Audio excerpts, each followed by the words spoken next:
Welcome to Hashtag with Nakabuye. This is a place where we help you unravel social constructs, discuss self-development in line with mental health, emotional well-being, and everything in between that directly or indirectly affects us in the millennial world around us. If you're hearing my voice for the first time and are the kind of person who is not scared of being a better version of yourself even if it requires you to contradict who you were 24 hours ago, consider this your virtual home. I'm your host, Nakabuye, and I cannot wait to engage with you in the various conversations. This week is the Mental Health Awareness Week, and the theme chosen for it is none other than anxiety. In today's episode, we delve into this common struggle in our fast-paced world. So join us, Lorna and I, as we uncover its causes, explore the symptoms, and provide effective strategies for managing and finding inner calm. From self-care practices to cognitive techniques, we've got you covered. So if you're ready to navigate anxiety and understand a life filled with peace and balance, let's dive into it. If anything resonates with you, please share with us on social media with the hashtag HTNKInsation. Lorna, welcome back to Hashtag with Nakabuye. I don't know if I have to be welcoming you back. I think we should now consider you our resident. We should now consider you our resident psychologist. Might as well at this point. So, good evening, ma'am. You should just say, welcome home. Welcome home. Yeah, I am happy to be. I'm always happy to, talk about these things with you. Right. What did the weekend look like for you? Saturday was just busy with, I had a group therapy session for children that are grieving. So it was children under 10, and then I had adults as well. So I don't know if I should call them adults. I had under 10, and then I had 10 plus, and as well with their mothers. So it was specifically a group of individuals that had lost their fathers, and for the children, and then the mothers were because of that.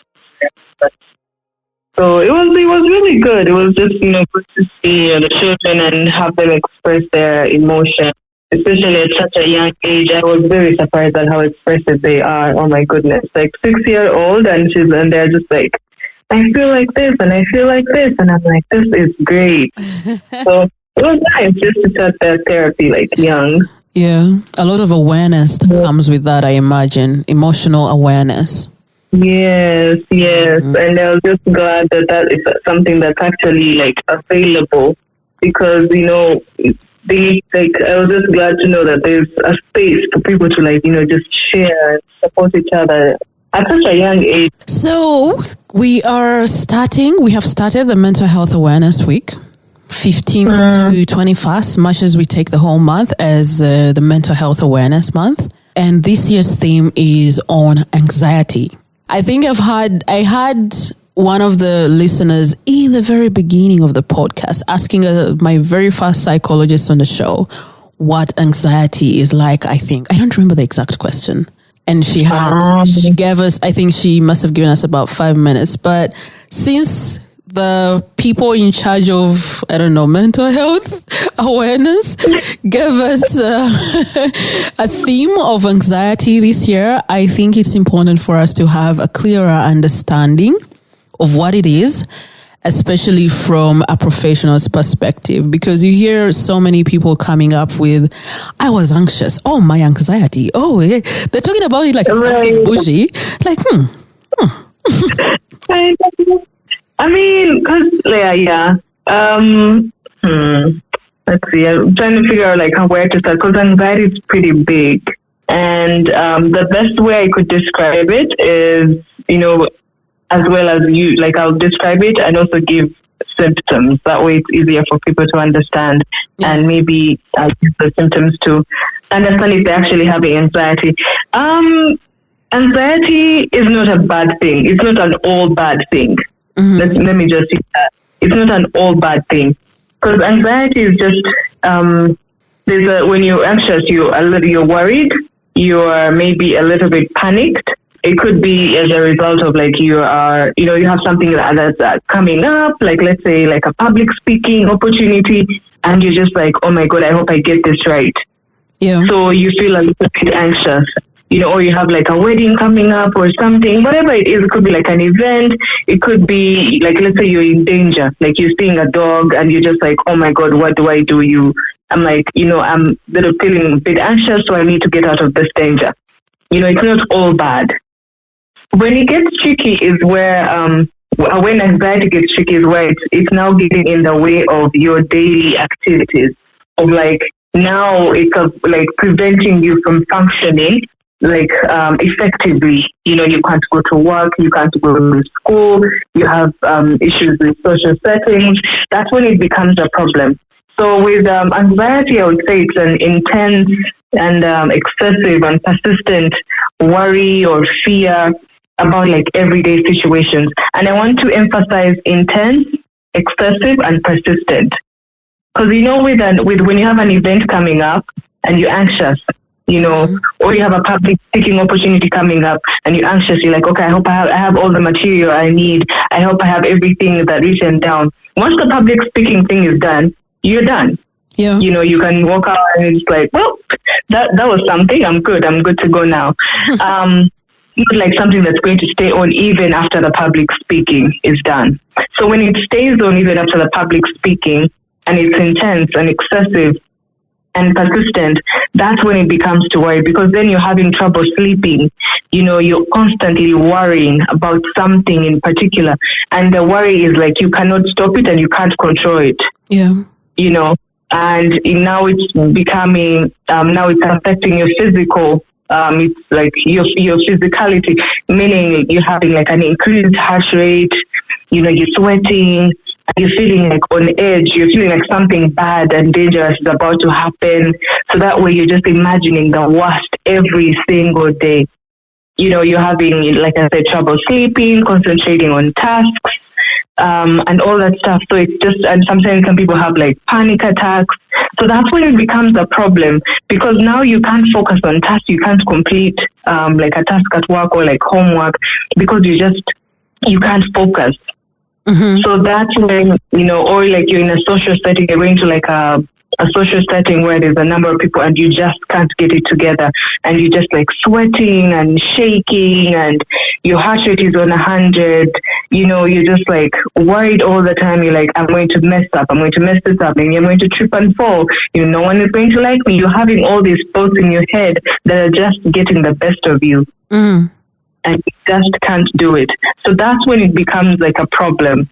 When you talk about it as a daily thing, that is exhausting to live that life. Yes. Yes.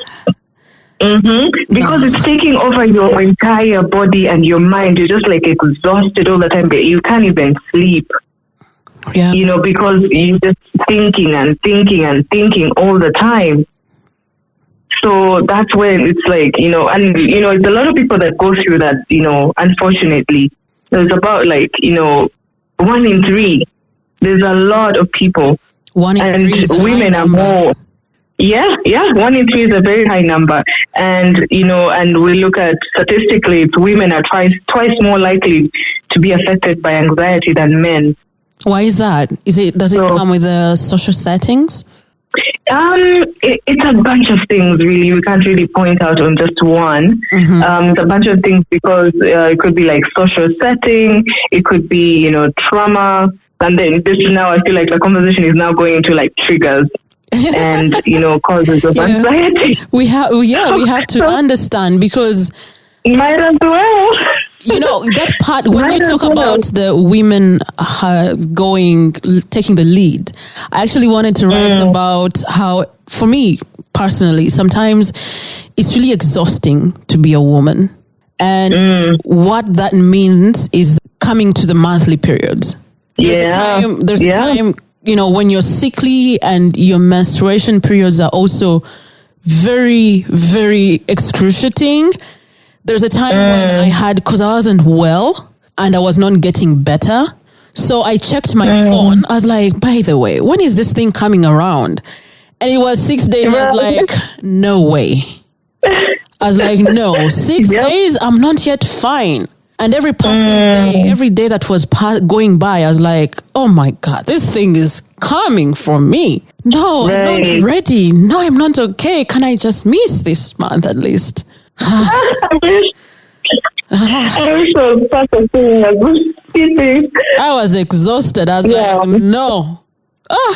Yeah, and the interesting thing is like we are expected. I put expected in all caps because we're expected to still function. Exactly. As mothers, as sisters, as employees, employers, students. Like we're expected to still function, even if you're literally dying inside.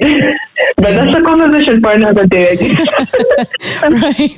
That's a whole other kind of one. Here we are again, going enjoying the conversation too much. But yeah, I mean, it's the prevalence is in a lot more women experiencing anxiety than men because of how I feel like, and I know maybe I might get a little bit of like questions about this, but like I feel like there's a lot more as women, that's expected of us, and a lot more we're exposed or predisposed to just going through different scenarios in life that maybe some men might not even go through. Yeah. So we have a lot more to deal with. But yes, like if we're just to go down to some triggers or some causes of anxiety, I want to just point out this is one of those nurture versus nature scenarios. And by that I mean there's a bit of genetics and DNA stuff that is involved in anxiety, and also environmentally, so the nature side of things. When you talk about nurture, anxiety, some forms or some examples of anxiety disorders actually travel through generations, so they're hereditary. So we'll talk about a little bit more about describing which one exactly, but like generalized anxiety is less hereditary. When we're talking about panic disorders, half of the patients, with panic disorders have relatives with the same diagnosis. Obsessive compulsive disorders, that is also under the anxiety bracket, it's 9 times more hereditary than other examples of anxiety disorders.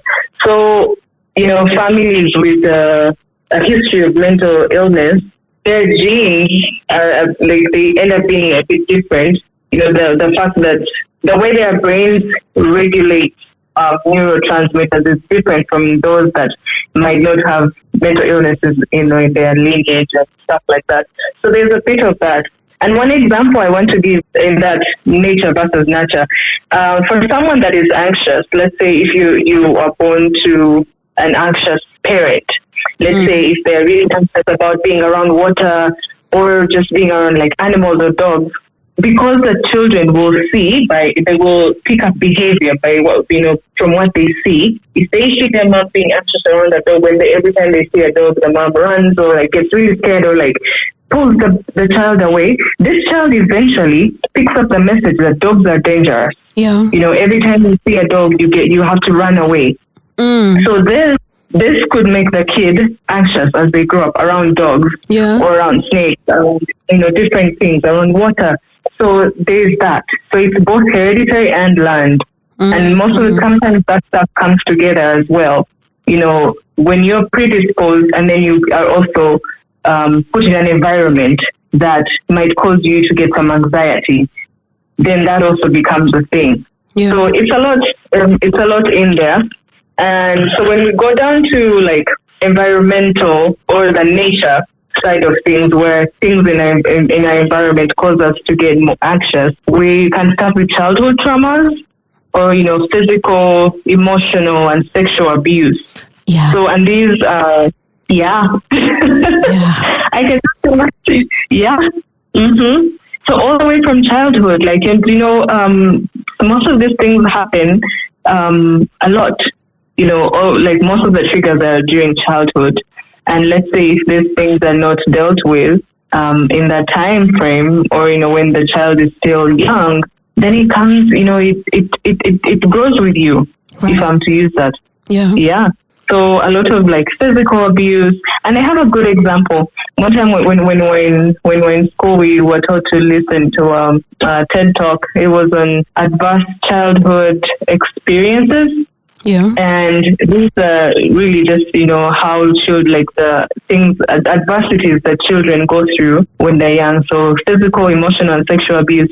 So the lady used the example of, if let's say you're in a forest and there's a bear, and you look at the bear and you're just like, okay, now your brain sends a message to your body to produce, the stress hormone, the adrenaline and the cortisol to, tell the body like we need to run. Right. Like we either need to fight this bear or we need to flight is like run or whatever. Or you could freeze and just stay there. So it's the 3S. So that is in the case of the bear in the forest. You have to run away from the bear. So your body has to send the brain has to send all these messages to your body to get you activated so you can run. Right. The increased heart rate and all that, the sweat, and you're like, whew. And once you get away from the bear, you're like, whew, the adrenaline is still high, but then eventually it comes down. However, imagine if this bear is at home every single day. It comes home. Yeah. So let's say an abusive parent, or a caretaker, and an alcoholic parent, so an emotionally abusive parent, a physically abusive parent. So you have to deal with a bear every single day in your household. So your anxiety and, the stress hormone is always on alert. Right, like it's always activated, always. So what does this mean? This means that you're always going to be on edge, like waiting for the next thing to happen. You're like, you hear a knock at the door and you're like, oh wow, the bear is home. Yeah. Let's put our hands ready to fight. Ready to fight, ready to run, ready to freeze. Sometimes your body is so activated that you just freeze and just standing there. I'm sure you've heard of like stories where like someone is in an accident and then they just stay there looking at like, they're frozen. And it's not like, what? Wait, move, what are you doing? Why would, and it's just your body's reaction. They just like freeze. There's a time when you were talking earlier, I had a totally different example, but when you bring that up, I remember that there's a time when I was crossing the road, and I've never had to have this conversation with a professional about it. I was crossing the road around Mulago and I saw the car coming. I was supposed to cross, but I got stuck. Right? I couldn't move. Like my brain was extremely slow. I feel like it was processing this information extremely slowly in a way that, the car is coming. I just stood, and then my aunt had to pull me out of the road. Right. But I couldn't move. You can't do it yourself. And then that part where you talk about abuse and how people understand some things. There's a time, I don't remember how far back, maybe 3 years ago, when I was having a conversation with a friend who is a guy, and he told me that he cannot have body contact with a guy. He just holds his hand, and the first thing that comes to his mind is the person who raped him. Right. So when you talked about that childhood beat, I'm like, ouch. Yeah. Because that's a lot. A lot happens because as children, their brains are just developing, so they're just picking up on different signals. They're learning every day, and what you expose to them is what their bodies and their minds and all that stuff pick up. It's very, very important to pay attention to what the environment you're raising your child in. Yeah. So in cases of abuse, it's very, very detrimental to children. Because I'm sure you've heard of stories where, like in a case of like sexual abuse, where someone is just like telling their story and then they're just like, yeah, my body just froze. I couldn't do anything. Right. And then some people are just like, why? You could run away. You could have done this. You could have done this. You could have fought this person. It's just your body. Yeah. It's just like, the stress hormone is high, and maybe this is just your body overwhelmed, because this is something that usually happens to a lot of people that have experienced a lot of abuse over and over and over. So their body is just used to, quote unquote, used to this abuse, and they just can't help it. And it's also usually a way, people like that end up, having a lot of dissociative, what should I call it? Dissociation, I guess. Because when your body is frozen, it's its way of protecting itself. Yeah. Your mind is like, you're thinking of like maybe like a happy place, or like, just so you're separated from your body. Yeah, when you talk about that part, it reminds me of someone who shared his story about being raped, and people were saying that as a guy, how can you get raped by a woman? And he said that he had experienced a lot of abuse in the home to a point that he couldn't say no, because he didn't know what might come with that.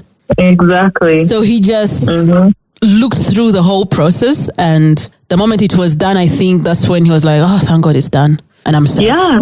I've not been battered. Yeah, there's a lot of like dissociation that happens and you said if this is something that has been going on and on and on, they're just like, when it happens again, it's just like, yep, this is the routine, here we go. My body is just going to check out. And it's very likely that people, who are exposed to that type of trauma, as adults, they might forget.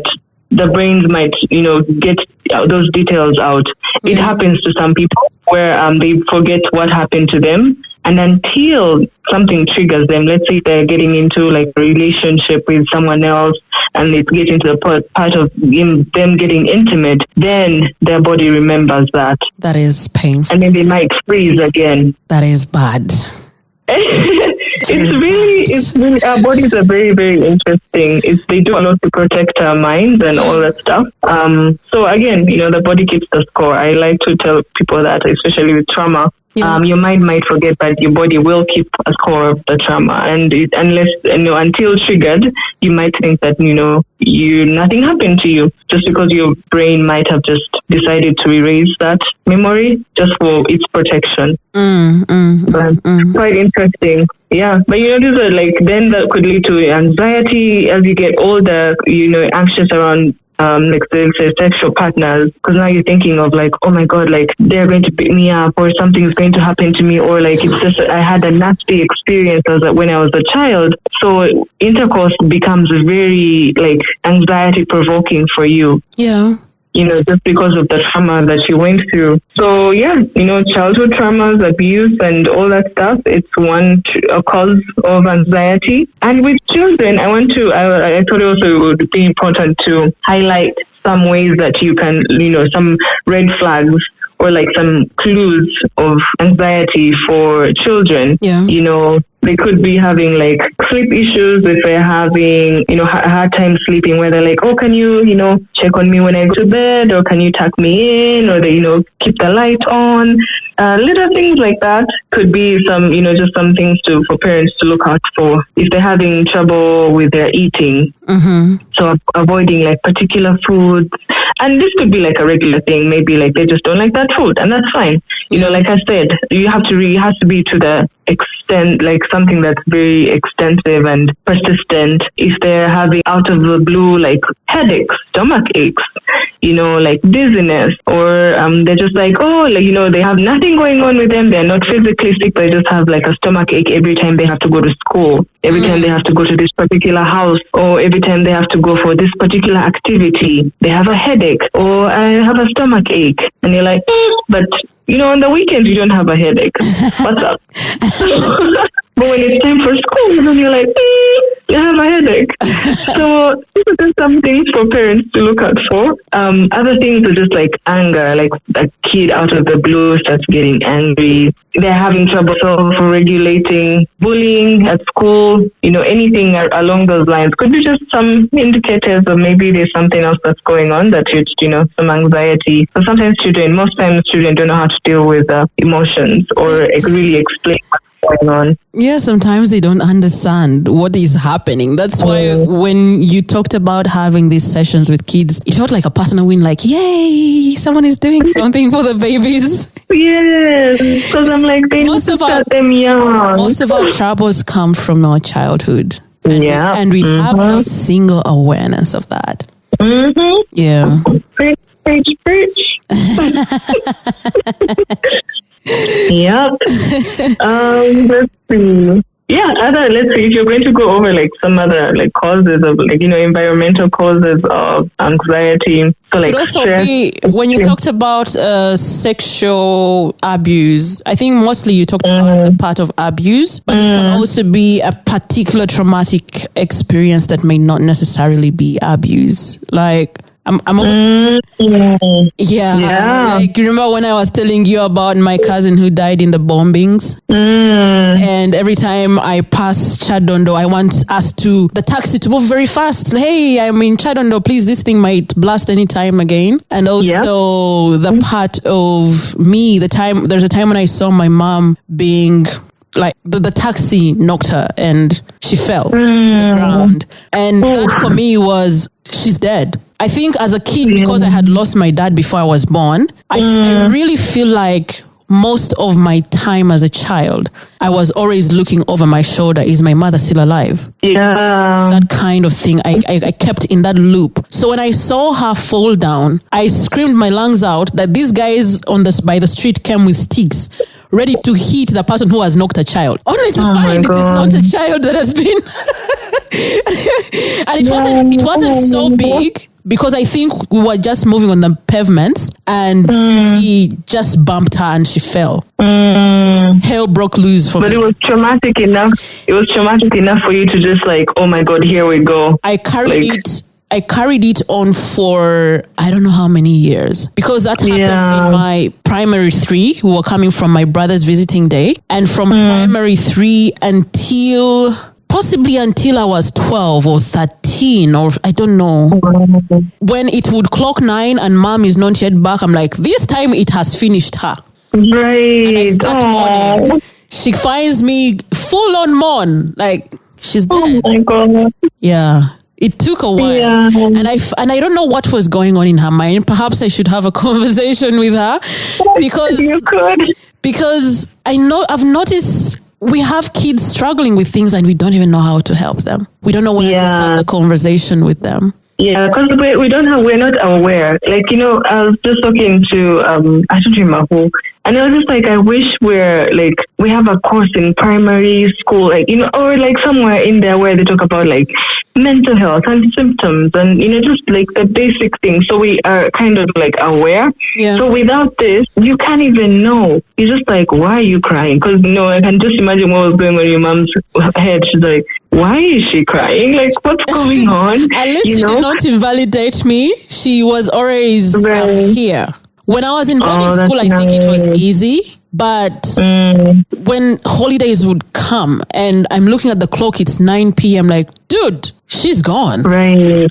She's gone. I'm going to be parentless. Oh, and that's all anxiety. Like, I mean, because you could put it in the PTSD bracket, where you're just like, post-traumatic stress, and you're just like always on edge, thinking the worst. You're just anxious until you see her walk through the day, like, whew, she's here. But just because of the trauma, it was traumatic enough. The relief, oh my God.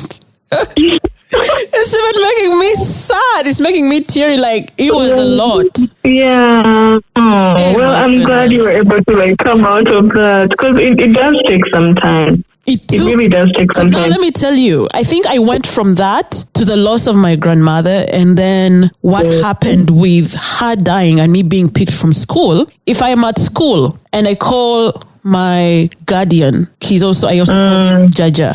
If I call my guardian, my Jaja, and he's not picking, like, shoot, these guys have not yet told me that he has died. Why have they taken long? I call mom and she doesn't pick. Damn. Why have they taken long to pick me from school now? And until she calls back, I'm like, they're alive. Yeah. And you know what? There's some people that, like how you said, you kind of overcame it around 12, when you were 12. There's people that live with that for like years and years and years. Yeah, you I know? mean, I came from. I don't know if maybe by 12 it had sort of gone away, and then at 15 that's when my grandmother dies, and then we go back to the cycle for like man. until maybe like 4 years. Yeah. Yeah. Oh man. Yeah. You know, life happens, and you just like things happen, and your body reacts to things, and your mind, and you just. It's a lot. It's a lot. It's really a lot, and that's why like we need a lot of awareness about these things. Yeah. Yeah. What are some of the ways? What are some of the ways you feel like we can work around anxiety? You know, one thing, especially with it really depends on the type of anxiety disorder or something that, like whatever you might have. The best way, I guess, I feel like the best way I can describe how to cope is I also have to explain how this happens, like understanding what it means to be anxious. So basically, anxiety is brought on by a fear, like an intense fear of doom, like something bad is going to happen. When like your brain tells your body, like we're in some type of danger. Sometimes the danger is real, and sometimes the danger is not real. So how to combat that is just how to kind of like go against your brain. Really just going against your brain, because when the brain tells your body that we're in danger, that's when it produces the stress hormone, and that's when your heart keeps heart racing, sweating, and the worry and all that stuff. You're having a panic attack because you something bad is going to happen. Your brain has convinced your body that something bad is going to happen. And the best way to do that is just to look around your environment and try to figure out, like, is actually something bad going to happen right now? And that's the only way you can like just go against your brain, especially if there's no danger around you. If you're just seated, let's say in your bed, you just seated reading a book, whatever you're doing, just chilling, and then the brain is just like, something bad is going to happen, and you look around, you're like, you're telling lies. You're telling lies, like, my friend. Pretty much. And the best way to do that is just, you just need to calm your mind. And how do you calm your mind? Breathing. Because someone that is in danger is not going to have a slow breathing. Someone that is in danger is going to have like a, intense, high, heartbeat racing, blah, blah, blah. So when you tell your mind that nothing is going to happen, how you do that is slowing your breath. The breathing exercises of like, okay, now let's do deep breath in, deep breath out, slowly by slowly. Then it's going to send a message to the brain. Oh, I guess we're not in danger, because if we were in danger, we wouldn't be breathing this slowly. I'm so happy when you're saying this, because as an asthmatic, I had to go through self-negotiations to help with my attacks, because back then it's like every week I would be sick. So I remember a specific year I didn't have my sweater and the weather was changing. Usually back then when I would see the weather changing, I would enter panic mode. Oh my God, where's the sweater? Where's the scarf? Do I have warm water? What is happening? Oh my God, I am dead. Oh my God. And before you know it, I'm in the sick bay. Things are done. So that specific day, I was like, you know what? Is any other person dying in class? No. I looked around. Everyone was calm. I was like, how about we try to be calm? And I decided not to look at the weather. I decided I shouldn't look outside. And when the sun came out, I was like, oh my God, we have survived. Yeah. That's really it with anxiety, especially around, like, I'm going to say, like, the lies, in quotes, the lies of danger. That's how you combat, that anxiety that is not real, that's telling you lies that, something bad is going to happen in this particular moment. It's just combating telling your brain, like, we're fine, nothing's going to happen, like, just chill, just breathe. It has a lot to do with breathing, and breathing exercises are really, really, really good with anxiety. They help you a lot, because they help you calm down. It helps you focus a lot more on the breathing than focusing on the what the mind is telling you. So in no time, in like 5 or 2 to 5 minutes, you're feeling a lot better. Yeah. So with people going through any like panic attacks or anxiety, you have to do a lot of breathing exercises. Get familiar with breathing exercises. It will be really, really, really helpful. Yeah. Yeah. What other ways can you work around anxiety? Breathing is one. Grounding. So grounding is also one of those things. Basically, just help you tell your brain like we're good, like nothing's going to happen. Yeah. So grounding could be like some grounding exercises, or just like putting your feet flat on the ground. Changing the temperature of your feet. Because like when you're getting anxious, you're getting heated.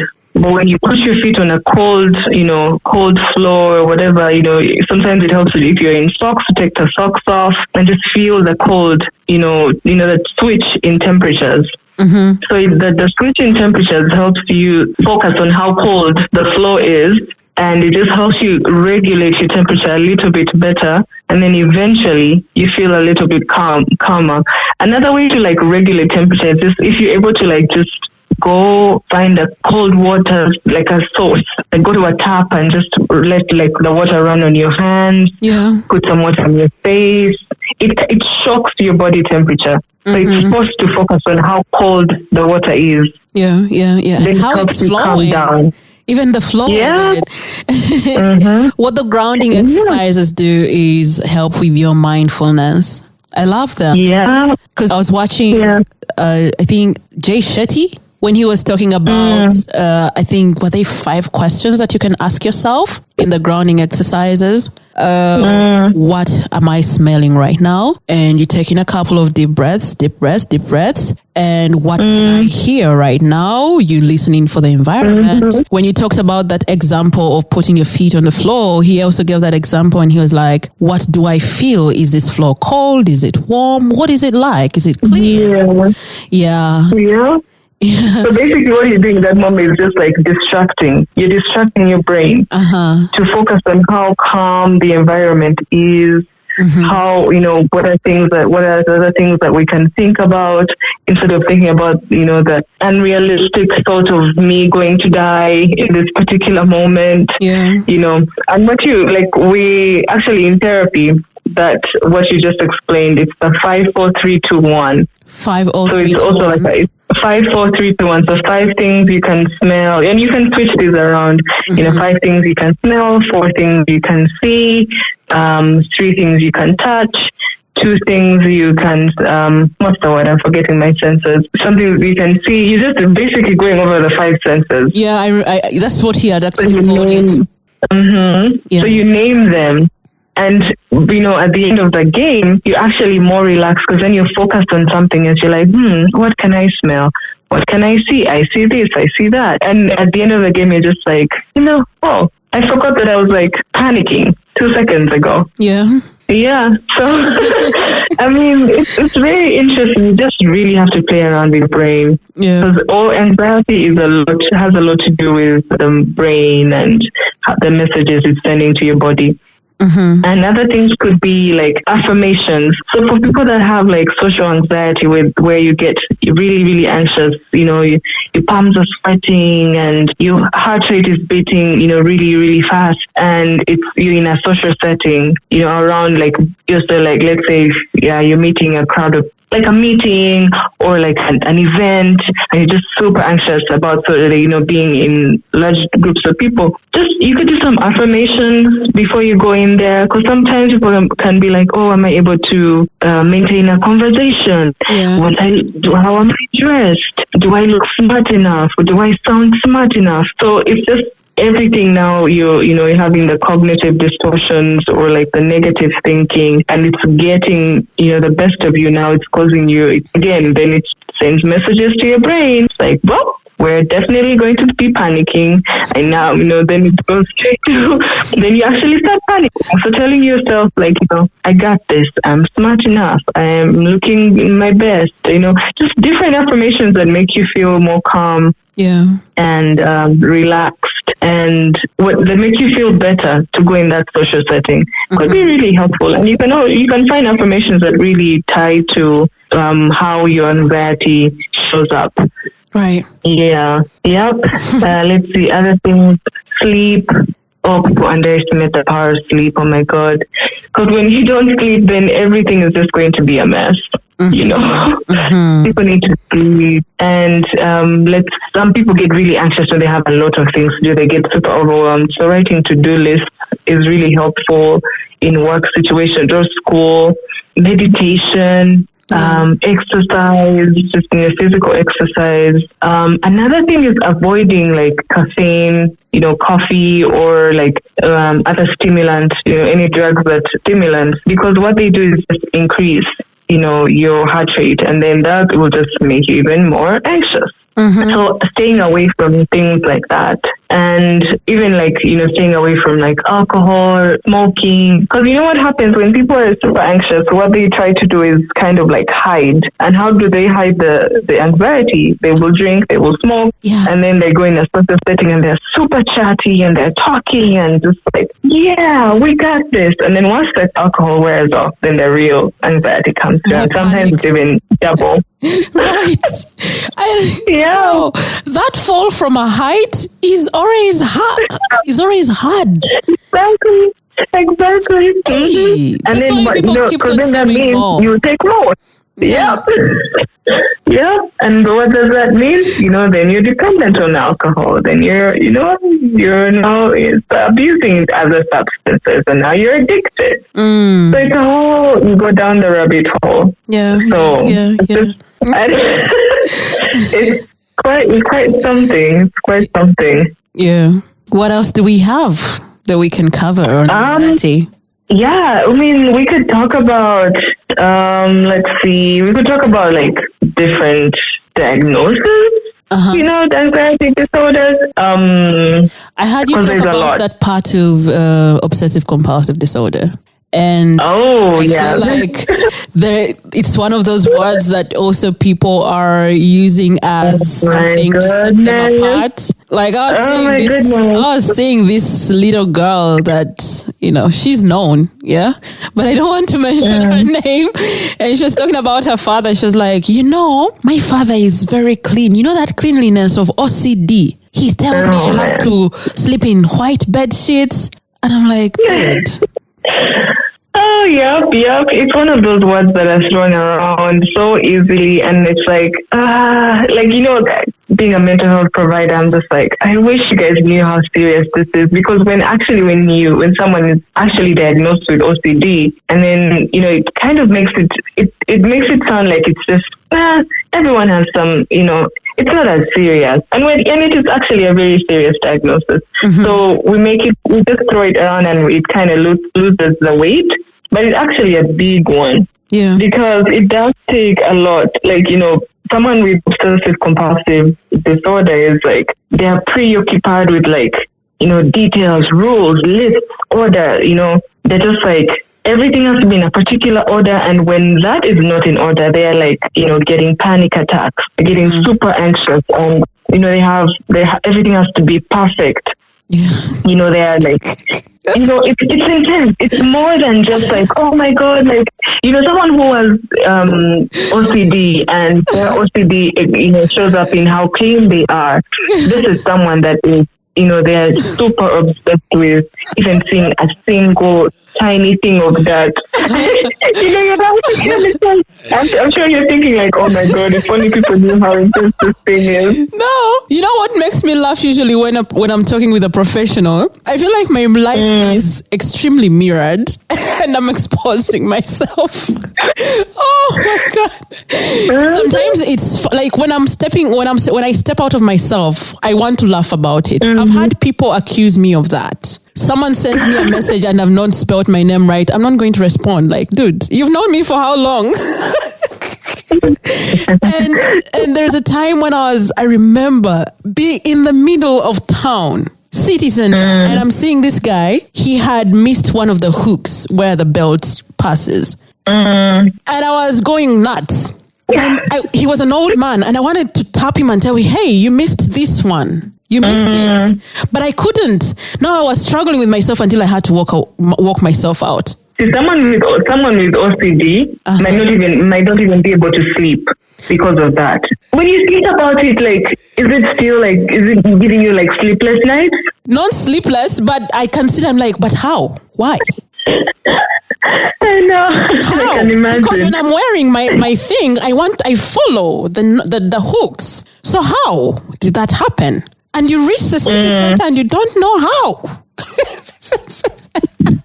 But and this is the thing, because we do all have tendencies. We could have a tendency of like being very particular about particular things, and when someone does it a different way, you're just like, oh my God, I just want to change it. Yeah. Yeah. However, when it becomes a disorder, again, when we get to the point of diagnosis, it's when it interrupts with your daily living. Like, you cannot move forward, you cannot do anything else, without fixing that particular thing that someone messed up, because it wasn't. Like I said, we all have little tendencies where, like, oh my God, like, I like my things straight, I like my things clean, like this, and so if someone does it to you, like, you get a little bit frustrated, and maybe you fix it, maybe you don't, and you move on to the next thing. However, someone with OCD, will not move on. These are people that will, let's say I've had conversations with people that have to check their doors locked, if their doors are locked, 5 times, or like, they have a routine. Like, I do this, then I do this, then I do this. I cannot do this before I do this. And before I walk out of this door to go to work, I have to have checked this door 5 times. Ouch. If I don't check it 5 times, then that's a problem. I'm now getting a panic attack because I've checked it 3 times. Now I am driving from work to home to make sure I locked it 5 times. Also, it's a very, very serious diagnosis. So that's why I'm like, people, I get like, irritated sometimes when people like just throw it around. It's like, really, it's bigger than what people, make it to be. But again, awareness. Yeah, we also have that when you talk about that part of overchecking doors and also trying to figure out, did I do this, did I do that? I noticed that there was a time when I was in autopilot and I wasn't mindful with the way how I was living my life. And that made me forget so many things. I think I can't even say that I forgot. Maybe I just did not store them in my mind. So I was so much in autopilot that when I get to the office door, I get the padlock, it gets to this knot, it gets to that knot. And by the time I'm down the stairs, I'm like, did I lock that door? Did I miss one thing? And then I go back up and check. I'm like, it is locked. And other times I remember when I'm almost reaching home and I'm like, oh my God, I hope they don't find that door open. But because I did not do it, that I'm so scared of autopilot these days that because currently when I'm getting to the door, I get the padlock and the question is, am I feeling the padlock? Yes. And then I get it in, I turn I really make sure that I'm watching the key turning. Thank God the first padlock is done. The second, that I've been peaceful since, really. But when you're so busy, when you have so many things you do and it's a routine, there are very many chances that someone can dip themselves into autopilot and they just do things like a machine and they aren't aware. So, hey, man. Hey. So someone with OCD will be very, very, very aware. Very aware. Of like, I have my handkerchiefs are folded, 5 times. Yeah. They have to, it's right over left or left over right. Right doesn't come before, things like that. They are very particular with their routine and they will know when there's a little change. And that little change will cause, it will just ruin everything. It will ruin their day. And that's, it's a lot more. It's a lot more to make a full diagnosis with OCD. But it's one of those, and under the bracket of anxiety disorders, we also have like I mentioned social anxiety disorder. Yeah. There's generalized anxiety disorder where you're like anxious about different things, different scenarios. It's more of like that's the word it says, general. And then social anxiety disorder is mostly in social settings, school, like meetings, events, stuff like that, and maybe outside of that, you're pretty, functioning effectively. And then post-traumatic stress disorder also is under that bracket, PTSD, and this is as a result of like either experiencing or witnessing trauma, and you find yourself just feeling anxious in particular scenarios, or particular places, around particular people, anything that reminds you of that trauma. We also have phobias. Yeah. We have phobias, we have panic disorders. This is where like you have anxiety, but panic attacks is a very, it's a high, or it's like one of the biggest symptoms. Yeah, I think there's a lot more under that, anxiety bracket as well. But really, most of these is just you get anxious, in a general setting or in a social setting or a particular thing, or like phobias where you get anxious around particular things, like maybe a particular animal, or if you have a fear of height, if you have a fear of water. Let me tell you something. I was shocked when one of my bigger brothers was scared of height. I was shocked. Because there is a side of my building where it's sort of open, that someone can stand at the balcony, and there are some stairs that you go down. And he said he can't pass that side. I was like, what is the matter? It's like, I feel myself falling over. I was like, hey, dude, we are okay. He couldn't take the other side. I was like, I was in shock. Yeah. I was really in shock. Yeah, height is a big one for a lot of people, actually. I feel like it's one of the commonest phobias, fear of heights and fear of life. Yeah, it's a very common one. You'll be surprised. Yeah. A lot of people, and again, it's all just a lot to do with the brain, just breathing through it and thinking, the worst is going to happen. I'm going to fall over and I'm going to die.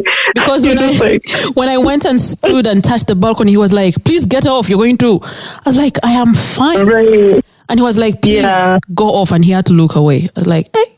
Right. Imagine if now, let's say you said your brother, let's say they have a child, they'll probably extend that type of anxiety towards the child, because then every time they see that like their child is getting close to something that's so high, they'll just like grab them and be like, no, don't get close to that, because you might get hurt. And then the child is picking up this message of like, when you get closer to high, elevated places, then you might fall over. Yeah. Then they pick up that, phobia for, heights.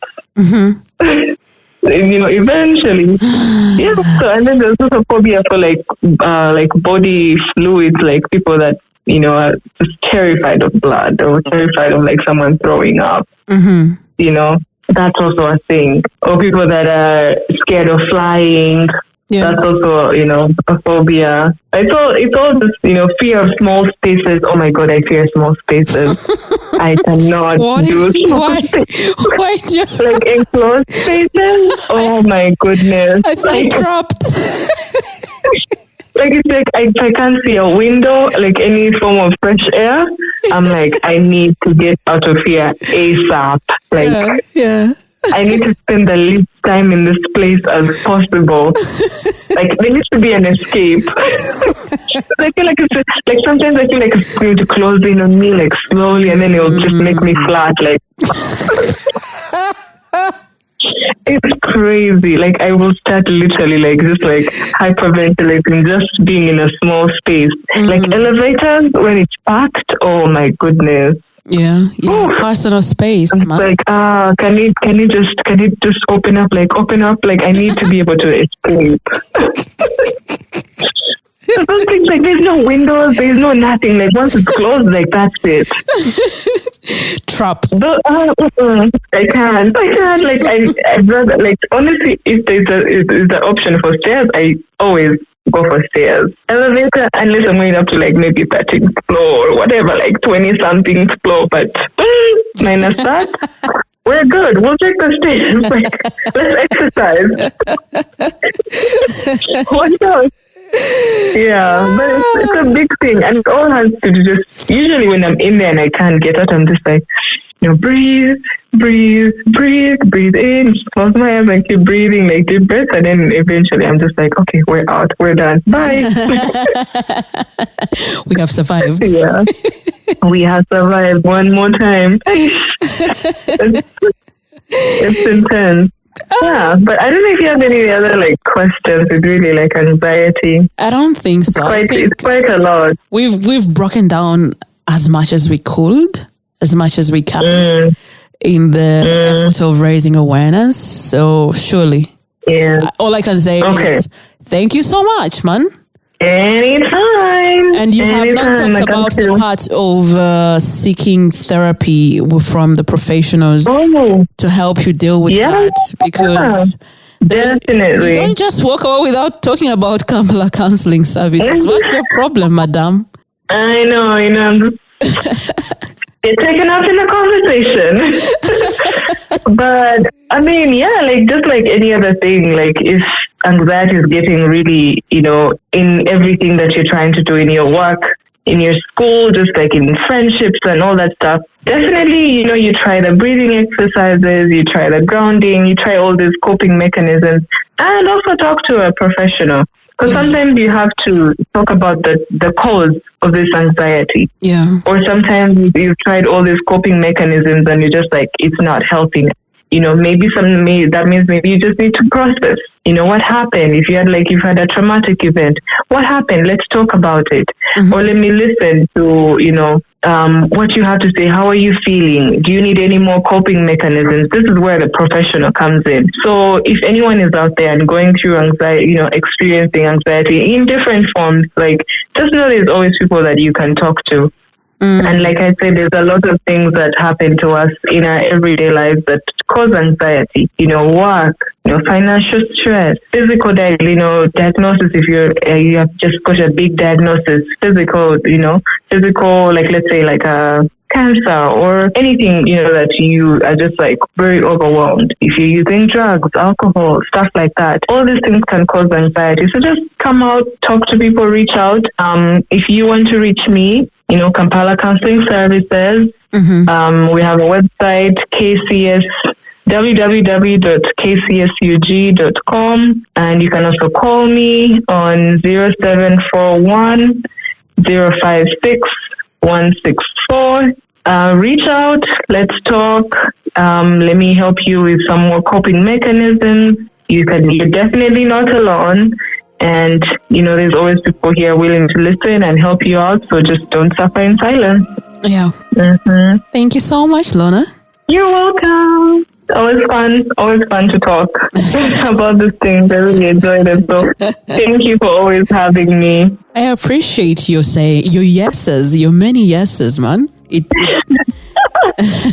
have to create awareness somehow, girl. We have to. We need it. We need it. We do. Yeah. We do. There's a lot going on and everyone is just on edge a lot. So we do need the awareness. Thank you so much. And it's Mental Health Awareness Month. They shouldn't forget to take care of themselves. Yes, please. Self-care. Self-care. I always tell people self-care. But yeah, thank you so much for having me. I always enjoy your company. Look at that. Eish. Let us end before they hear our love.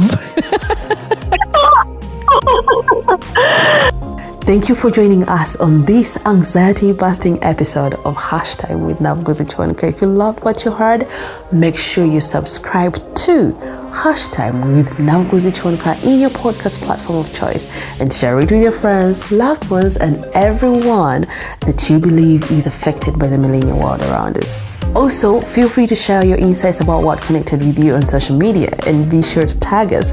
We are at Hashtime with Nakabuye on Facebook and Instagram, and on Twitter our handle is at HTNK Podcast. I look forward to hearing from you. Catch you next week in episode 109.